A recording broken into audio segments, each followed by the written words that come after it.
Hi everyone, ನಾನು ನಿಮ್ಮ ಸಂದರ್ಶಿನಿ ಸ್ವಾಮಿ. ನಾನು ನಿನಗೆ ನೀ ಹೆನಗೆ ಕಥೆಯ ಮುಂದುವರಿದ ಭಾಗ. ಅದಕ್ಕೂ ಮೊದಲು ನನ್ನ ಕಥೆಗಳು ನಿಮಗೆ ಇಷ್ಟವಾಗಿದ್ದರೆ ತಪ್ಪದೆ ಕಮೆಂಟ್ ಮಾಡಿ, ಲೈಕ್ ಮಾಡಿ, ಶೇರ್ ಮಾಡಿ. ಹಾಗೆ ನನ್ನ ಚಾನಲ್ಗೆ ಹೊಸಬರಿದ್ದರೆ ಸಬ್ಸ್ಕ್ರೈಬ್ ಆಗಿ ಪಕ್ಕದಲ್ಲಿರುವ ಬೆಲ್ ಐಕನ್ನ ಕ್ಲಿಕ್ ಮಾಡಿ. ಇದರಿಂದ ನನ್ನೆಲ್ಲ ಕಥೆಗಳ ನೋಟಿಫಿಕೇಷನ್ ನಿಮಗೆ ಸಿಗುತ್ತೆ. ಸೊ ಬನ್ನಿ, ಕಥೆಯ ಮುಂದುವರಿದ ಭಾಗನ ನೋಡೋಣ. ಎಪಿಸೋಡ್ 125 ಇಂದಿನ ಸಂಚಿಕೆಯಲ್ಲಿ ಗುಣ ಅಗಸ್ತ್ಯ ಯಾರು ಎಂದು ಯೋಚಿಸುವ ಮೊದಲೇ ಗುಣನ ಬಹದ್ದೂರ್ ಫ್ಯಾಮಿಲಿ ಕಡೆ ಹುಡುಗರು ಸರ್ ನಿಮ್ಮನ್ನು ಕರ್ಕೊಂಡು ಬರೋಕ್ಕೆ ಹೇಳಿದ್ದಾರೆ ಎಂದು ಸೀದಾ ಅದೇ ಕ್ಷಣದಲ್ಲಿ ಪ್ರೈವೇಟ್ ಫ್ಲೈಟ್ನಲ್ಲಿ ಗುಣನ ಕರ್ಕೊಂಡು ಹೋಗ್ತಾರೆ. ಇನ್ನೊಂದು ಕಡೆ ಲಾರೆನ್ಸ್ಗೆ ಅಗಸ್ತ್ಯನ ಕೋಪ ತಾಪ ನೋಡಿ ಭಯವಾಗಿದೆ. ಯಾಕಂದರೆ ಅವನ ಕೋಪಕ್ಕೆ ತುಂಬ ವ್ಯಾಲ್ಯೂ ಇದೆ. ಅಷ್ಟೊತ್ತಿಗೆ ಲಾರೆನ್ಸ್ ಫೋನ್ ರಿಂಗ್ ಆಗಿತ್ತು. ಲಾರೆನ್ಸ್ ತನ್ನ ಯೋಚನೆಯಿಂದ ಹೊರಬಂದು ಫೋನ್ನಲ್ಲಿ ಮೂಡಿದ ಭಗವಾನ್ ಎನ್ನುವ ನೇಮ್ ನೋಡಿನೇ ಬೆವರಿ ಗಂಟಲು ಸಾರಿ ಮಾಡಿಕೊಂಡು ಕಾಲ್ ಪಿಕ್ ಮಾಡಿದವನು ಭಯ ಎಂದು ಸಣ್ಣ ಕರೆದ. ಆ ಕಡೆಯಿಂದ ಒಂದು ಗಟ್ಟಿ ಧ್ವನಿ, ಅಗಸ್ತ್ಯ ಹೇಗಿದ್ದಾನೆ ಈಗ? ನಾನು ನಿನಗೆ ಮೊದಲೇ ಹೇಳಿದ್ದೆ ಅವನು ಎಲ್ಲಿಗೆ ಹೋಗ್ತಾನೆ, ಏನು ಮಾಡ್ತಾನೆ ಅನ್ನೋದನ್ನು ಅಪ್ಡೇಟ್ ಮಾಡು ಅಂತ ಎಂದು ಗದರಿದ್ರು. ಅವರ ಮಾತಿಂದ ಲಾರೆನ್ಸ್ ಭಯದಲ್ಲೇ ಒಂದು ಕ್ಷಣ ನಡುಗಿ ಅದು ಭಯ ಎಂದು ಏನು ಉತ್ತರ ಕೊಡೋದು ಅಂತ ತಿಳಿದೆ ಭಯದಲ್ಲೇ ಸುಮ್ಮನೆ ನಿಂತ. ಮುಂದೆ ಆ ಕಡೆಯಿಂದ ಭಗವಾನ್ ತುಸು ಗತ್ತಲ್ಲೇ, ಅಗಸ್ತ್ಯ ಎಲ್ಲೇ ಇದ್ರೂ ನಮ್ಮ ಹುಡುಗ, ಅವನಿಗೆ ಸ್ವಲ್ಪ ನೋವಾದರೂ ನಾನು ಸಹಿಸಲ್ಲ, ನೆನಪಿರಲಿ. ಅವನು ನನ್ನಿಂದ ದೂರವಾಗಿರ್ಬೋದು, ಆದರೆ ಅವನಿಗೆ ನನ್ನ ಮನಸ್ಸಲ್ಲಿ ಮೊದಲು ಏನು ಸ್ಥಾನ ಇತ್ತೋ ಈಗಲೂ ಅದೇ ಸ್ಥಾನ ಇದೆ, ಅದನ್ನು ಮರಿಬೇಡ ಅಂತ ಹೇಳು. ಹಾಗೆ ಅವನಿಗೆ ಏನು ಸಹಾಯ ಬೇಕು ಅಂದರೂ ಮರಿದೆ ಈ ಭಗವಾನ್ ಇದ್ದಾನೆ ಅಂತ ಹೇಳು ಎಂದು. ಈಗ ಅವನು ಹೇಗಿದ್ದಾನೆ ಎಂದರು ಅಷ್ಟೇ ಕೂಲಾಗೆ. ಲಾರೆನ್ಸ್ ಭಯ ಚೆನ್ನಾಗಿದ್ದಾರೆ ಎಂದ. ಆ ಕಡೆಯಿಂದ ಆ ಹುಡುಗಿ ಈಗ ಹೇಗಿದೆ ಎಂದರೆ ಚೆನ್ನಾಗಿದ್ದಾರೆ ಭಯ, ಅಲ್ಲೇ ಇದ್ದಾರೆ ಎಂದರೆ. ಆ ಕಡೆಯಿಂದ ಒಂದು ಸಣ್ಣ ನಗು ಚಲಿ, ಎಷ್ಟೋ ಹುಡುಗಿರು ಬೇಡ ಅಂದು ಈ ಹುಡುಗಿನ ಮದುವೆ ಆಗಿದ್ದಾನೆ ಅಂದರೆ ಆ ಹುಡುಗಿಯಲ್ಲಿ ಏನೋ ಸ್ಪೆಷಲ್ ಇದೆ ಎಂದರೆ. ಲಾರೆನ್ಸ್ ಕೂಡ ಸಣ್ಣಗೆ ನಕ್ಕು, ಭಯ ಆ ಹುಡುಗಿ ಫ್ಯಾಷನ್ ಲೋಕದಲ್ಲಿ ಹೊಸದೊಂದು ಹಿಸ್ಟ್ರಿ ಬರೆಯೋಕ್ಕೆ ಹೊರಟಿರೋಳು ಎಂದರೆ. ಆ ಕಡೆಯಿಂದ ಬಾಯಿ ಮೇಲೆ ನಿಗಾ ಇಲ್ಲಿ ಲಾರೆನ್ಸ್, ಆ ಹುಡುಗಿ ನಮ್ಮ ಅಗಸ್ತ್ಯನ ಹೆಂಡ್ತಿ, ರೆಸ್ಪೆಕ್ಟ್ ಇರಲಿ ಎಂದು ಗುಡುಗಿತು ಕೇಳಿದ ಲಾರೆನ್ಸ್ ಭಯದಲ್ಲೇ ಸಾರಿ ಭಯ ಎಂದ. ಆ ಕಡೆಯಿಂದ ಸರಿ, ಆ ಕಿಡ್ನಾಪ್ ಮಾಡಿದವನಿಗೆ ಏನು ಮಾಡಬೇಕು ಅಂತ ಅಗಸ್ತ್ಯ ಬಯಸಿದ್ನೋ ಅದೆಲ್ಲ ಆಗೋಕ್ಕೆ ಏನು ಪ್ಲ್ಯಾನ್ ಮಾಡಬೇಕೋ ಅದನ್ನು ಮಾಡಿಸು ಎಂದು.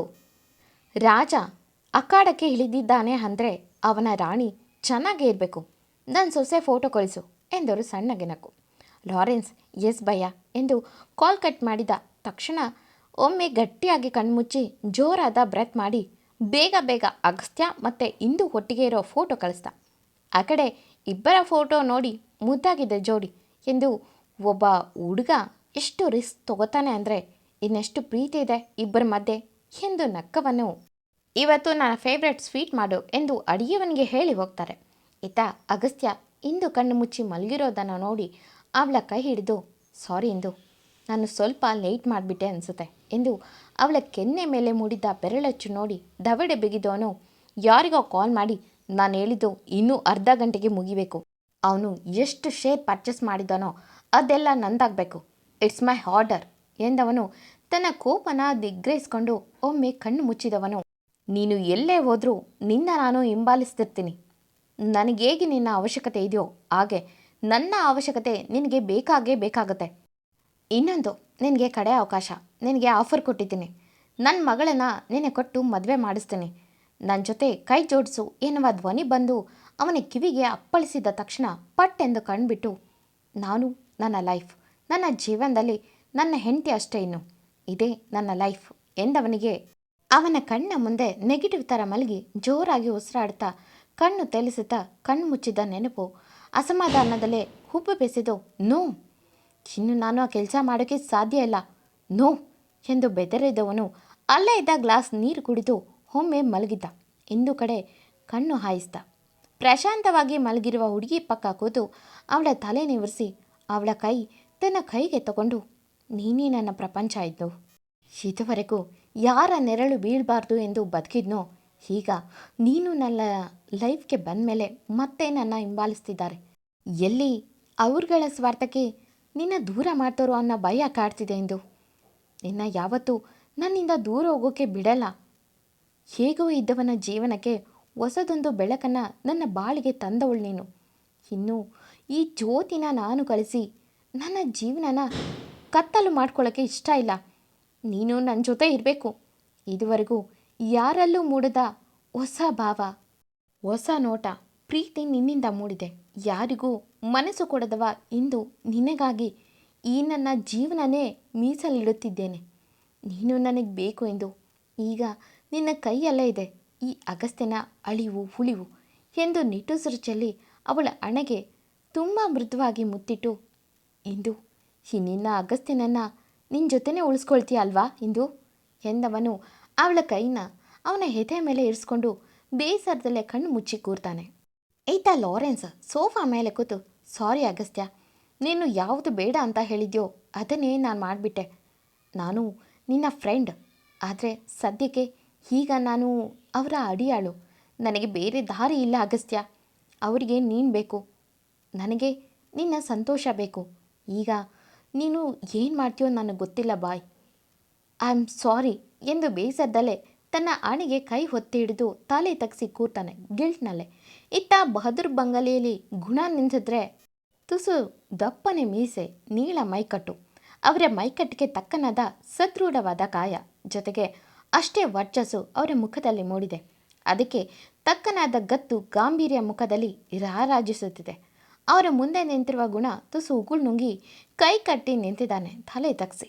ಗುಣನ ಮುಂದೆ ಕೂತಿರುವ ವ್ಯಕ್ತಿ ಹೆಸರು ರಾಜ್ ಬಹದ್ದೂರ್. ಹೆಸರಿಗೆ ತಕ್ಕನಾಗೆ ರಾಜನೇ. ಕಾಫಿ ಸಿಪ್ ಮಾಡಿ ಟೇಬಲ್ ಮೇಲೆ ಇಟ್ಟು ತನ್ನ ಗ್ಲಾಸ್ ಒರೆಸಿ ಕಣ್ಣಿಗೆ ಹಾಕಿ ಎದ್ದು ತನ್ನ ಕೋಟ್ ಸರಿ ಮಾಡಿಕೊಂಡು ಒಮ್ಮೆ ಗುಣನ ಕೊಡೆ ನೋಡಿ, ನಿನಗೆ ಎಷ್ಟು ಸಲ ಹೇಳಿದ್ದೀನಿ ಆ ಭಗವಾನ್ ಹುಡುಗರ ತಂಟೆಗೆ ಹೋಗಬೇಡ ಅಂತ ಎಂದರು ಗುಡುಗುವ ಧ್ವನಿಯಲ್ಲಿ.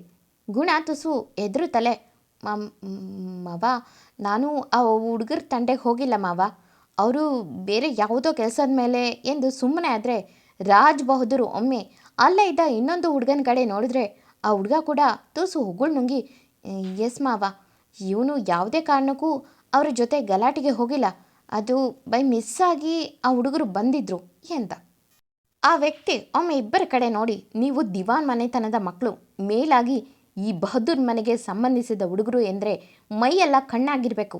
ಅಷ್ಟಕ್ಕೂ ಯಾರನ್ನ ಆ ಭಗವಾನ್ ಕಡೆ ಹುಡುಗರು ಸೇವ್ ಮಾಡೋಕ್ಕೆ ಬಂದಿದ್ದು ಎಂದರೆ, ಗುಣ, ಅದು ನನ್ನ ಫ್ರೆಂಡ್ ಕಿಡ್ನಾಪ್ ಆಗಿದ್ರು, ಅವರ ಹಸ್ಬೆಂಡ್ ಅಗಸ್ತ್ಯ ಪಟೇಲ್ ಅಂತ ಆ ಹುಡುಗನ ಪ್ರೊಟೆಕ್ಟ್ಗೆ ಬಂದಿದ್ರು ಎಂದಿದ್ದು ಕೇಳಿ ಕಣ್ಣು ಕಿರಿದಾಗಿಸಿದ ವ್ಯಕ್ತಿ ತುಸು ಗಡಸಾಗೆ, ಏನು ಹೆಸರು, ಇನ್ನೊಂದು ಸಲ ಹೇಳು ಎಂದರೆ, ಗುಣ ಅಗಸ್ತ್ಯ ಪಟೇಲ್ ಎಂದ. ರಾಜ್ ಬಹದ್ದೂರ್ ಒಮ್ಮೆ ತನ್ನ ಹಣೆ ತಿಡಿ ಏನೋ ಯೋಚಿಸೋ ಥರ, ಆ ಹುಡುಗ ಯಾರು ಎಂದರೆ, ಡೆಲ್ಲಿ ಹುಡುಗ, ಟ್ರಾವೆಲ್ ಕಂಪನಿ ನಡೆಸಿದ್ದಾರೆ ಎಂದ ರಾಜ್ ಬಹದ್ದೂರ್. ಹೋ ಎಂದು, ಓಕೆ, ಏನೇ ಆಗಿದ್ರು ಆದಷ್ಟು ಆ ಭಗವಾನ್ ಹುಡುಗರಿಂದ ದೂರ ಇದೆ. ಅವ್ರ ಕಡೆ ಹುಡುಗರಿಗಿಂತ ಅವರ ಕಡೆ ಒಬ್ಬ ವ್ಯಕ್ತಿ ಒಂದು ಸೈನ್ಯಕ್ಕೆ ಸಮ ಇರುವ ಮಹಾನ್ ಚಾಣಕ್ಯ ಇದ್ದಾನೆ. ಅಂಥವನ ಮುಂದೆ ನಾವು ನಿಂತರೆ ಸೋಲು ನಮ್ಮದೇ ಎಂದವನ ಮುಖದಲ್ಲಿ ಅಸಹನೆ ತುಂಬ ಎದ್ದು ಕಾಣುತ್ತಿದೆ. ಅಲ್ಲೇ ಇದ್ದ ಇನ್ನೊಬ್ಬ, ಮಾವ, ನೀವು ಎಷ್ಟೋ ಜನರನ್ನು ನಿಮ್ಮ ಕಡೆ ದುಡ್ಡು ಕೊಟ್ಟು ಪರ್ಚೇಸ್ ಮಾಡಿದ್ದೀರಾ, ಆ ಹುಡುಗನನ್ನು ನೀವು ಕೊಂಡ್ಕೊಂಡು ಬಿಟ್ಟರೆ ನೀವೇ ಕಿಂಗ್ ಪಿನ್ ಎಂದರೆ, ಗತ್ತಿನಲ್ಲೇ ತನ್ನ ಜೇಬ್ಗೆ ಕೈ ಇಟ್ಟ ವ್ಯಕ್ತಿ, ಅದನ್ನು ಸುಮಾರು ಸಲ ಟ್ರೈ ಮಾಡಿದ್ದೀನಿ ಯಶ್, ಆದರೆ ಅವನು ಯಾವುದಕ್ಕೂ ಜಗದವ, ಅದೇನು ಮೋಡಿ ಮಾಡಿದನೋ ಆ ಭಗವಾನ್. ಎಷ್ಟೋ ಸಲ ಜ್ಯೋತಿನ ಮದುವೆ ಮಾಡ್ಕೋ ಅನ್ನೋ ಆಫರ್ ಕೂಡ ಕೊಟ್ಟೆ, ಬಟ್ ನೋ ಯೂಸ್. ಅವನು ಅಷ್ಟು ಈಸಿಯಾಗಿ ಬಗ್ಗಲ್ಲ, ಅವನಿಗೆ ಯಾವುದೇ ವೀಕ್ನೆಸ್ ಇಲ್ಲ. ಎದ್ದಿದ್ರೆ ಅದರ ಮೇಲೆ ಹೊಡೆದಾದರೂ ನನ್ನ ಕಡೆ ಮಾಡ್ಕೊಳ್ತಿದ್ದೆ, ಬಟ್ ಅವನು ಎಲ್ಲಿಂದ ಬಂದ, ಅವನ ಬ್ಯಾಕ್ಗ್ರೌಂಡ್ ಏನು, ಯಾವುದೂ ಇದುವರೆಗೂ ಯಾರಿಗೂ ಗೊತ್ತಿಲ್ಲ. ಆ ಭಗವಾನ್ ಅಷ್ಟು ಚೆನ್ನಾಗಿ ಮೇಂಟೈನ್ ಮಾಡಿದ್ದಾನೆ ಆ ಹುಡುಗನನ್ನು. ಅವನಂದರೆ ಆ ಭಗವಾನ್ಗೆ ಪ್ರಾಣ. ಆ ಪ್ರಾಣ ನಮ್ಮ ಕೈ ಸೇರಿದ್ರೆ ಇಡೀ ಈ ದೇಶಕ್ಕೆ ನಾವೇ ಫಸ್ಟ್ ಎಂದು ತನ್ನ ಮೀಸೆತ್ತಿಡುತ್ತಾ ಹೇಳಿದ್ರೆ, ಇನ್ನೊಂದು ಕಡೆಯಿಂದ ತುಸು ವಯಸ್ಸಾದ ಹೆಂಗಸು ಬಂದು, ಏನಿದ್ರೆ ಏನು ರಾಜ, ನಿನ್ನ ಹೆಂಡತಿ ಮಗುನೇ ಉಳಿಸ್ಕೊಳಕ್ಕಾಗಿಲ್ಲ. ಎಷ್ಟೇ ಜನಗಳಿಗೆ ಉಪಕಾರ ಮಾಡಿದ್ರು ನೀನು ಮಾಡುವ ಬಿಸ್ನೆಸ್ ಎಷ್ಟು ಮನೆನ ಒತ್ತಿ ಉರಿಸುತ್ತೆ ಗೊತ್ತಾ. ನಿಮ್ಮಿಬ್ಬರ ಮಧ್ಯೆ ಇರೋದು ಆ ಕುದುರೆ ಬಾಲಕ್ಕೆ ಕಟ್ಟಿ ಹಾಡುವ ಹಠ. ಅದರಲ್ಲಿ ಏನು ಗಳಿಸಿದ್ರೆ ಏನು ಬಂತು, ನಿನ್ನ ಹೆಸರು ಹೇಳೋಕ್ಕೆ ಯಾರೂ ಇಲ್ಲವಲ್ಲೋ. ಅದಕ್ಕೆ ವಯಸ್ಸಿದ್ದಾಗಲೇ ಇನ್ನೊಂದು ಮದುವೆ ಆಗುವಂದರೆ ಹೆಂಡತಿ ಮಗು ಅಂತ ಅವರ ನೆನಪಲ್ಲೇ ಬದುಕ್ತೆ. ಈಗ ನಿನ್ನ ಮಗಳು ಅಂತ ಸಾಕ್ತಿರೋ ಆ ಜ್ಯೋತಿ ಕೂಡ ಅದೇ ದಾರಿ ಹಿಡ್ದಿದ್ದಾಳೆ. ಪ್ರತಿದಿನ ಅಲ್ಲಿ ಹಾಡೋಕ್ಕೆ ಹೋಗ್ತಾಳೆ. ಎಷ್ಟೇ ಆದರೂ ಅದು ನಿನ್ನ ರಕ್ತ ಅಲ್ಲವಲ್ಲ, ಅದಕ್ಕೆ ಸುಮ್ಮನಾಗಿದ್ದೀನಿ ಎಂದರೆ ರಾಜ್ ಬಹದ್ದೂರ್ ಮುಖದಲ್ಲಿ ಇಷ್ಟೊತ್ತು ಇದ್ದ ಕಳೆ ಒಮ್ಮೆಲೆ ಬಾಡಿ ಆರತಿ ತಗೊಂಡು ಎದುರಿಗಿದ್ದ ಹೆಂಗಸಿನ ಮುಖ ನೋಡಿದ್ರು ಬೇಸರದಲ್ಲೇ. ಎಂದಿನಂತೆ ಕತೆ ಮುಂದುವರಿಯುವುದು. ಈ ಕತೆ ನಿಮಗೆ ಇಷ್ಟವಾಗಿದ್ದರೆ ತಪ್ಪದೆ ಕಮೆಂಟ್ ಮಾಡಿ, ಲೈಕ್ ಮಾಡಿ, ಶೇರ್ ಮಾಡಿ. Thank you for watching.